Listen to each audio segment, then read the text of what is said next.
Alors, donc, après Battement d'ailes de Pierre-Olivier Scotto, mis en scène par... Julie Carcuac. Voilà, c'est du jeudi au samedi à 21h à la Manufacture des Abbesses. Un seul en scène différent des autres, une galerie de portraits au féminin à voir et à revoir avec ses amis. Un très bon moment, une très belle création. Alors, à propos de création, maintenant, on va parler d'une pièce totalement intemporelle. C'est une pièce qui aurait pu être écrite il y a 30 ans, il y a 40 ans. Quel est le nom de cette pièce ? Alors, c'est une adaptation donc, du roman de Dostoïevski, L'Idiot, qu'il a écrit effectivement au XIXe siècle, en 1868, à Saint-Pétersbourg. Mais c'est une pièce qui est totalement intemporelle. Oui, je suis entièrement d'accord avec vous. Elle est intemporelle dans le sens où Dostoïevski, en décrivant la Russie, les bouleversements sociaux qu'il observait en 1800, dans les années 60, 1860 en Russie, c'est une époque où la Russie passe d'une société quasiment médiévale, avec des esclaves, des serfs. En quelques années, le capitalisme arrive, il y a des bouleversements sociaux incroyables, et la société devient cette société, dans ses lignes de force principales, la société que nous connaissons nous-mêmes aujourd'hui.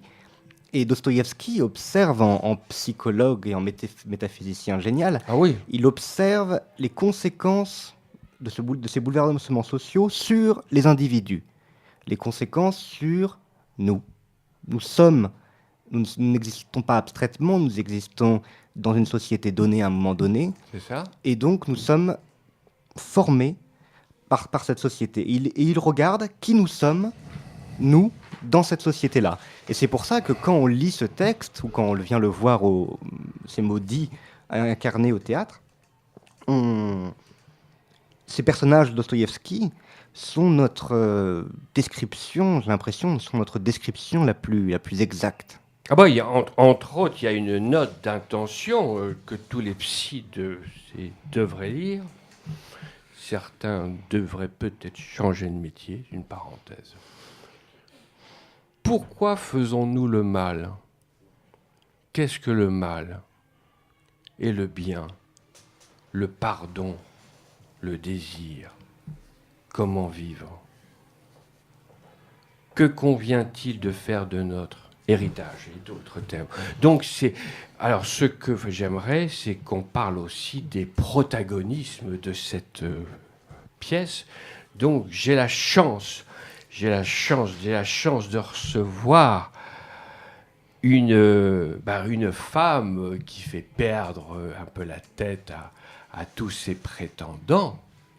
C'est Ludivine Druot. Que pensez-vous de votre personnage, Ludivine ? Mon personnage, il est... En fait, mon personnage, c'est pas vraiment... Je crois que c'est pas vraiment... Elle fait pas vraiment tourner la tête des hommes au sens premier du terme, non. Comme on le dit, enfin, comme on pourrait le penser d'un point de vue du désir sexuel ou amoureux. C'est plus un objet, en fait, dans lequel se cristallisent tous les désirs des gens, des hommes, mais je crois pas seulement. Il y a aussi... des désirs de la générale ou de certaines femmes, mais en fait, c'est des désirs de pouvoir, des désirs de possession. C'est vraiment, pour moi, cet objet dans lequel se cristallisent tous les désirs. C'est-à-dire qu'on le regarde comme ça, on a le sentiment que ça parle de désirs sexuels, d'amour, de choses comme ça, mais mais pas exactement au premier sens du terme, en fait. Est-ce que c'est pas la liberté que l'on voit sur scène ? En fait, finalement, est-ce que vous incarnez pas une certaine liberté ? Alors ça, c'est très intéressant que vous posiez cette question, parce que effectivement, il y a toute une école d'interprétation des textes de Dostoïevski, qui viennent notamment de l'existentialisme, qui disent ces personnages sont aussi fous, ils sont aussi imprévisibles, c'est parce qu'en fait, au fond d'eux-mêmes, ils sont libres. C'est ça. Et voilà. Alors en fait, nous, notre point de départ, c'était l'opposé. Oui. On a dit, en fait, non. Si on croit à cette liberté, on peut croire que ces vies folles, etc., sont plus libres que les nôtres, mais en fait, non. tous ces personnages sont entièrement asservis par leur désir. C'est asservi. Entièrement. Mais c'est asservi par leur désir. Oui. Surtout si vous avez envie d'intervenir, Pierre ou Olivier Scotto. Non, j'écoute. J'adore. Surtout, vous Non, n'hésitez j'aime pas. bien écouter. Ainsi que. Venez. Oh, elle est terrible. Mais en Oui, fait, donc, oui. Et donc Nastasia Filipovna, qui, comme le Divine le disait, était est l'objet du désir par excellence des autres, cette femme se retrouve prisonnière. À la fois, elle est prisonnière du désir fantasmatique des hommes qui l'entourent et qui la marchandent, mais les hommes autour d'elle aussi sont prisonniers, non pas de leur rivalité entre eux, pour la possession de cette femme. Donc cette espèce de réseau, ce texte est un réseau de désirs absolument inextricable. Et ils cherchent, dont ils aimeraient bien sortir, justement pour trouver une liberté, mais une liberté qui, dans l'enfer des passions qu'est le Saint-Pétersbourg décrit par Dostoïevski, une liberté qui demeure très au-delà de leur portée. Oui, parce que. Alors, en fait, j'aimerais que, mais je ne sais pas si on aura le temps, mais c'est notre libre arbitre. Il y aurait beaucoup de choses à dire sur. Oui. Il y aurait des heures et des heures sur ce. Alors, parlez-nous un peu de votre personnage, Elias Amiel. Mon personnage, c'est Rogojin. Oui, alors, Rogojin. en fait, c'est un général. Non, Rogojin, ce n'est pas le général Epanchin. Je joue plusieurs personnages. Oui, non, mais en Voilà. fait, on ne va pas jouer sur les mots. Oui, non. Rogojin, c'est le personnage extrêmement passionné Oui. qui désire Nastasia Filipovna au plus haut point, mais pas. Il la désire pas pour ce qu'elle est réellement, mais il la désire pour les autres, parce que c'est un personnage qui est tourmenté par l'humiliation, le regard des autres. Et la seule chose qui l'importe, c'est être supérieur aux autres. En fait, c'est la dictature de l'apparence. Oui, C'est comme En de quelque nombreux sorte. bourgeois. oui, sauf que Bah, lui, si. C'est dans certains quartiers de Paris, c'est la dictature de l'apparence. C'est une parenthèse. Mhm. C'est un peu ça. C'est lui, il est un peu, il est mis comme il le dit lui-même, il est mis comme un moujik. C'est ça. Et il se sent humilié par le regard des autres. C'est ça. Il se sent tout le temps rabaissé, Voilà. même s'il n'est pas rabaissé. Non, il se non, sent non. vraiment comme ça, et cette humiliation le pousse passionnément, ce désir malade. Il en est malade, il en est fiévreux, il en est fou. Et ça le pousse à faire des choses incroyables. Il va pour acheter Nastasia Filipovna avec de l'argent. Il propose de l'argent comme si c'était un objet. Et c'est un personnage... voilà, c'est ça. Si je devais le décrire en un mot, c'est la passion malade. Ben, c'est très actuel. C'est très actuel, ouais. Mais cette pièce est actuelle. Alors justement, et pour quelle raison vous dites que cette pièce est actuelle, et je suis absolument d'accord avec vous. Ludivine. Moi, par rapport à mon regard de femme, j'arrive à trouver des choses, j'arrive à vraiment trouver des choses communes avec le monde actuel sur l'image des femmes, sur l'enfermement dans lequel elles sont, même si le thème n'est pas exactement le même en tant que femme ou même en tant que comédienne, je peux trouver des choses dans notre monde sur l'apparence, sur le manque de liberté, sur les choses qu'on doit faire ou ne pas faire, et sur le désir des hommes qui est toujours présent. Mais on en revient toujours au même, c'est pas seulement un désir charnel, c'est... Voilà, la société veut posséder des choses, les gens veulent toujours s'élever d'un point de vue matériel, sinon on a le sentiment qu'on n'est pas heureux. Et tout ça s'est mélangé. Mais voilà, il y a énormément de choses actuelles dans cette pièce. Et pour quelle raison vous parlez de manque de liberté ? C'est quelle liberté ? Mais même si je suis absolument d'accord avec vous sur le fond. On est trop jugé si on rentre pas dans des cases, C'est ça. en fait. Voilà. Mais bon, on s'éloigne un petit peu Non, du non, sujet, non, mais non, si non, on parle non. du monde actuel, c'est ça. Donc c'est une pièce qui est totalement intemporelle. Mais c'est-à-dire que c'est une pièce surtout qui... Enfin, il y a énormément de sujets abordés dans la Alors pièce. quels sont les sujets qui sont David. abordés dans cette pièce alors ?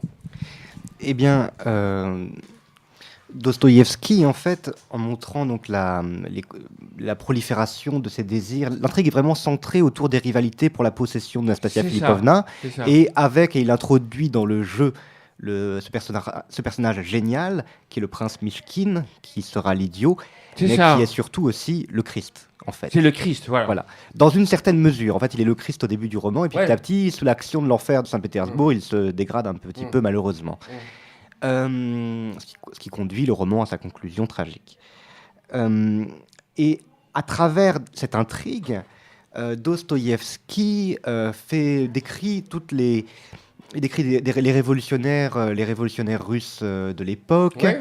Et il se demande, d'ailleurs, tous ces révolutionnaires, est-ce que eux-mêmes, leur désir de révolution et de justice ne serait pas en fait souterrainement conduit par eux aussi de la jalousie et de la rivalité. Voilà, il interroge les motivations secrètes, un petit peu inavouables de l'action. Parce qu'en fait, il y a cette chose un peu bizarre, ce que je disais dans la note d'attention. Pourquoi faisons-nous le mal? Oui, bah oui. Et parce que voilà, c'est une question un peu bête, parce que a priori, le mal, on sait à peu près tout ce que c'est. Faut pas frapper les gens, faut pas acheter les femmes, faut pas tuer. Enfin voilà, on le sait quoi, abstraitement comme ça, on a l'air d'être assez clair là-dessus. Mais il se trouve que nous faisons tous le mal. Voilà, Oui. on sait qu'il faut pas le faire, mais on le fait. Alors du coup, la question demeure un peu pourquoi. Si on le sait, pourquoi on continue à le faire? C'est la nature humaine. Ouais, voilà. Alors, juste une question. Là, je vous ai surpris. Et Elias Oui. Amiel à sourire. Pour Oui. quelle raison avez-vous souri, même si je suis d'accord avec vous? Et toujours d'accord. Oula, c'est un piège. Non, je suis bienveillant. Non, j'ai souri parce que oui, c'est intéressant cette question. Qu'est-ce que c'est que le mal? Le Oui. mal, on le voit. Enfin, certaines personnes vont voir le mal là où, enfin, quelque part, et d'autres ne vont pas le voir forcément. Par exemple, le personnage un autre des personnages que je joue, c'est le général Epanchin. Oui, oui. Ce général est c'est quelqu'un de gentil finalement. Il a l'air plutôt bon, etc. Oui.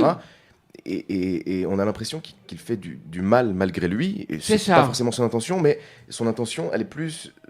Enfin, il agit pour ses intérêts, peu importe ce qui va se passer. Et il n'a pas forcément conscience de faire du mal, même s'il le sait quand même au fond de lui. Mais voilà. Voilà. Ce que je vous propose, on fait juste une virgule musicale et j'ai encore des tas de questions.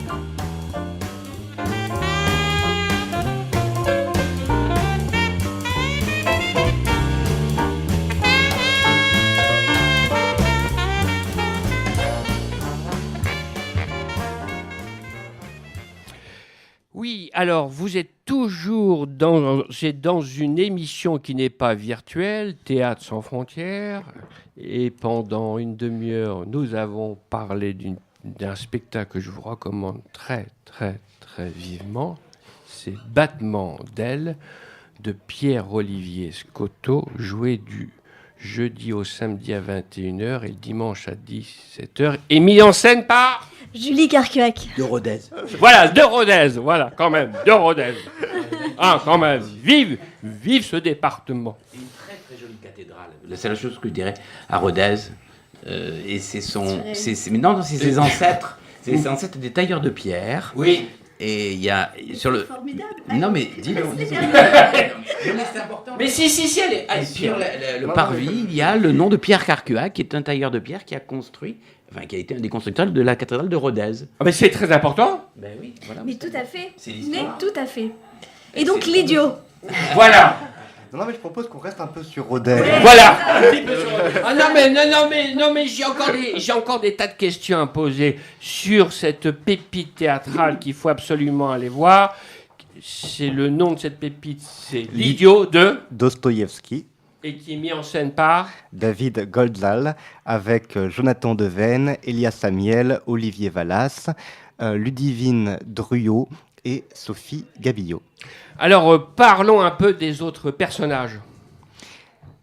Alors, donc, dans cette pièce, il y a toute cette galerie, principalement. Toute l'intrigue est organisée en fait autour de Nastasia Filipovna, l'objet du désir, C'est ça? de les hommes, toute la constellation des hommes et qui la désire, qui luttent pour sa possession. C'est la lutte Et- pour la possession. hein. Oui, et du prince Mishkin Oui, qui débarque au début de la pièce. Il arrive de Suisse, qui est le paradis, comme chacun sait. oui, oui. Et il arrive de son paradis, et il arrive dans l'enfer des passions, qui est Saint-Pétersbourg, C'est et ça. il perturbe le jeu des désirs, en fait. Et voulant sauver Nastasia, la faire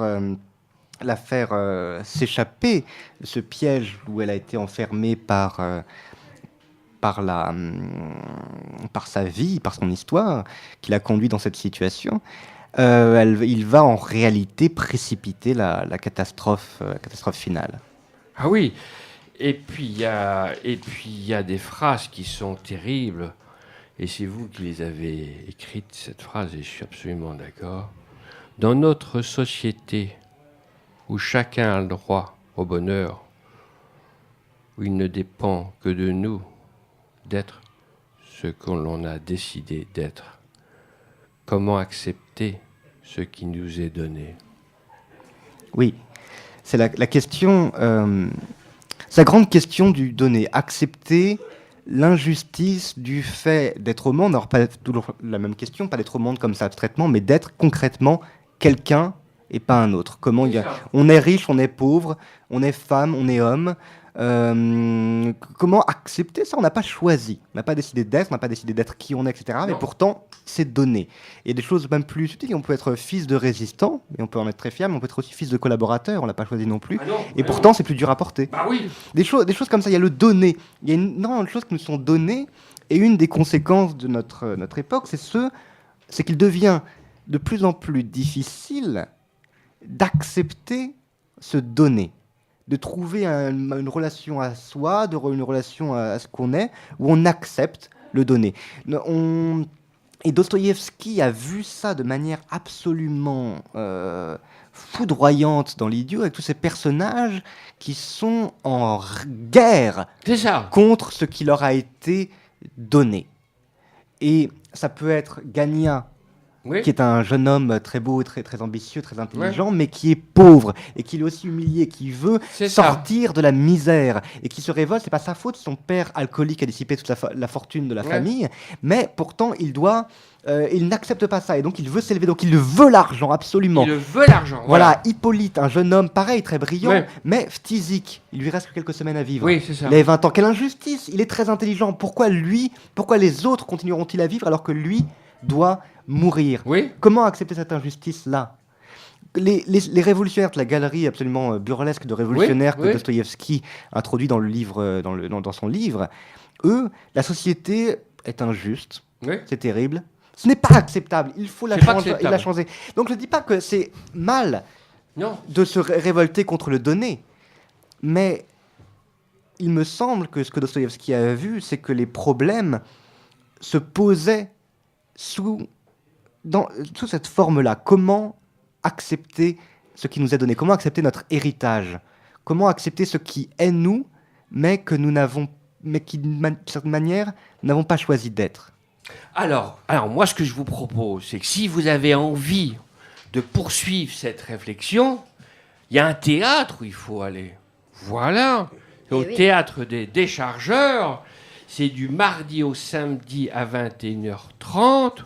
C'est l'Idiot de... Dostoïevski. Voilà. Avec le metteur en scène. David Golzal, la compagnie des apprentis de l'invisible. Et merci à Clémence. Et puis avec vous aussi. Oui, avec moi, Elia Samiel. Vous. Et puis, Ludivine Druot. voilà, est-ce que quelqu'un a envie de faire un commentaire par rapport à cette pièce intemporelle? Juste une question. Comment cette pièce a été reçue? Par qui? C'est à l'époque par le public. C'est un roman. C'était un roman, pardon. Il a été reçu avec fièvre par le public russe qui appréciait beaucoup Dostoïevski, qu'il publiait en feuilleton. Et c'est un roman feuilleton. Il y avait une intrigue, on est suspendu à la fin de chaque chapitre, on se demande ce qui va se passer. Et il y a une réaction qui est très bizarre. Parce que j'ai eu un spectateur qui m'a dit, écoutez, c'est très bien ce que vous avez fait, mais je trouve que ça manque un petit peu. On sent pas vraiment la Russie éternelle. Est-ce que vous ne pourriez pas, dans une scène, mettre un samovar ? Alors, je l'ai mis au défi de me trouver une occurrence du mot samovar dans l'ensemble du roman de Dostoïevski. Parce que, justement, quand il a publié son roman en Russie, on lui a fait un peu la critique, on lui a dit un peu la même chose, on lui a dit, écoutez, c'est très bien, mais c'est pas des Russes, ça manque de samovar. On lui avait dit, on lui a fait le coup aussi à Dostoïevski lui-même, on lui dit, ça manque de samovar, c'est pas des Russes, c'est des Occidentaux, c'est des fous. Nous, on n'est pas comme ça en Russie. Je crois que Julie a une question à poser. Si, vous avez une question à poser ? Non ? Moi, je voulais. C'était Pierre-Olivier qui avait Non, une je voulais. question. alors, Oui, mais Pierre, Olivier Scotto. Julie de Rodez va être d'accord avec moi.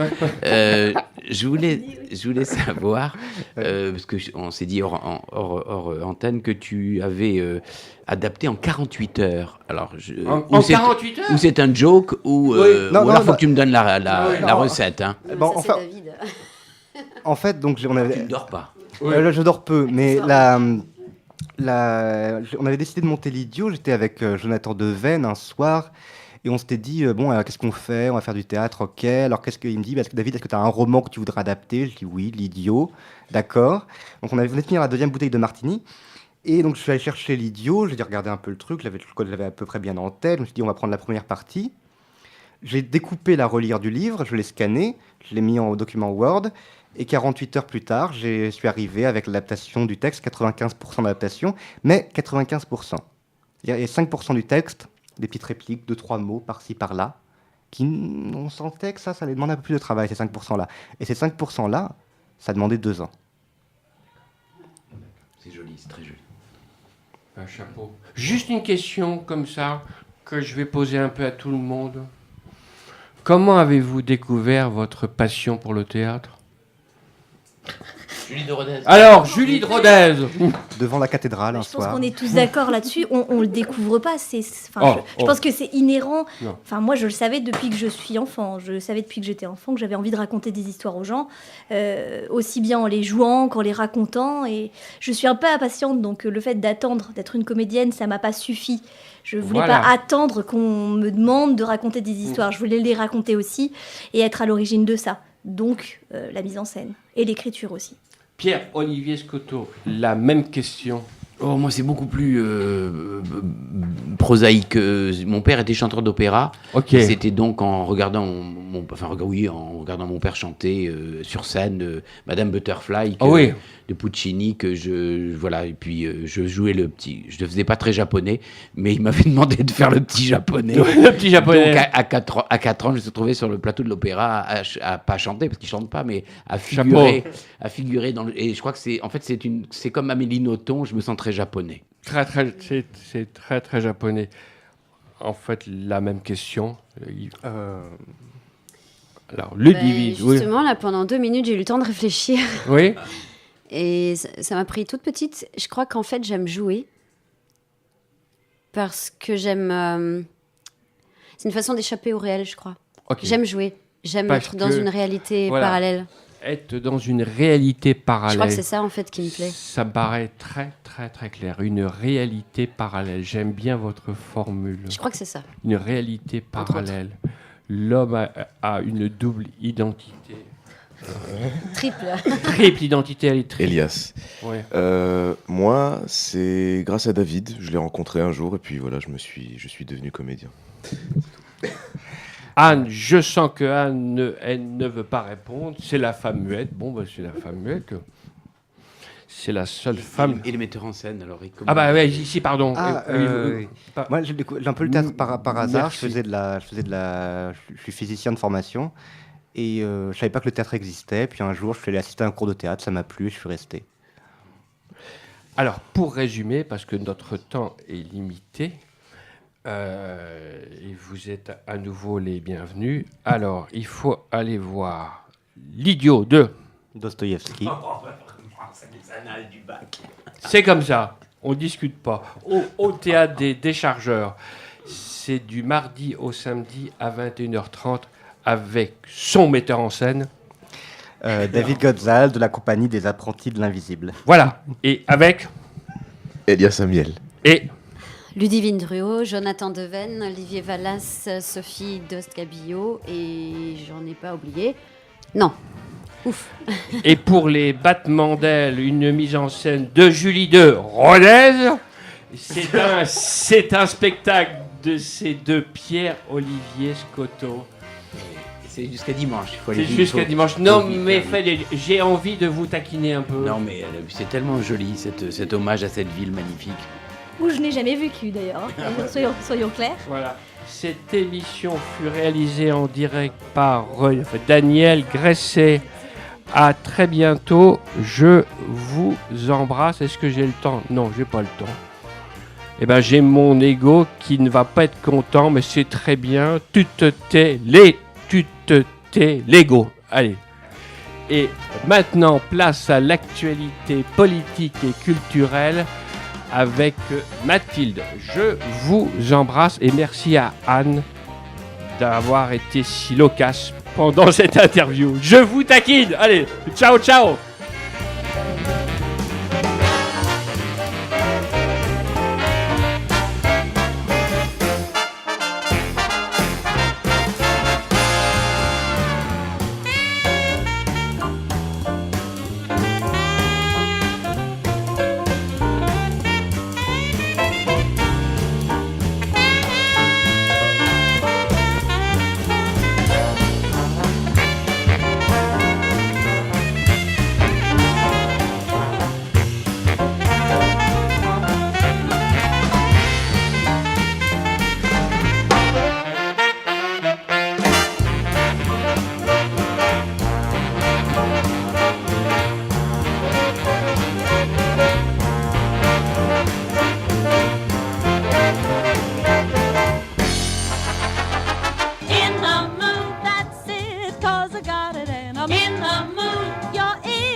Full of pep, pep, pep.